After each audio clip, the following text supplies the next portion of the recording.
সালে দৌলতাবাদের রুহারপাড়া গ্রামে জমি ও একটি গাছকে কেন্দ্র করে শুরু হয় বিবাদ।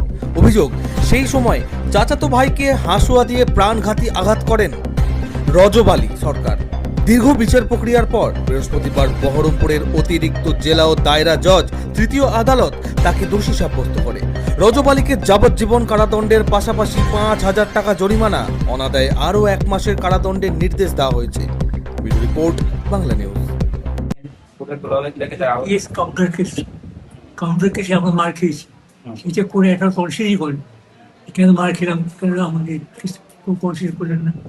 তো পুলিশ অফিসে আসেনি, আমরা দেখালাম কনসিডার আমরা হাইকোর্ট যেতাম, গেলে আমরা ফল মারা নিশ্চিত। ঘটনাটা কি হয়েছিল যেটা নিয়ে আরো সম্পত্তি জায়গা দখল। ইয়েতেই হলো, মানে প্রথম থেকে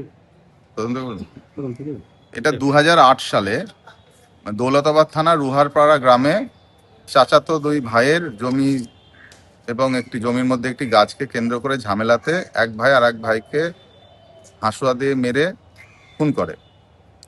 সেই কেসে বিচার প্রক্রিয়া চলার পর আজকে একজনকে, রজব আলী সরকার নামক একজনকে মাননীয় জজ সাহেব দোষী সাব্যস্ত করেছেন এবং তার সাজা দিয়েছেন যাবজ্জীবন কারাদণ্ড এবং ৫,০০০ টাকা জরিমানা, অনাদায়ে আরও ১ মাসের জেল সাজা শোনানো হয়েছে। বিচার প্রক্রিয়াটি হয়েছে মাননীয় অতিরিক্ত জেলা দায়রা জজ ৩ নম্বর কোর্ট, বহরমপুর। কার এজলাসে হলো?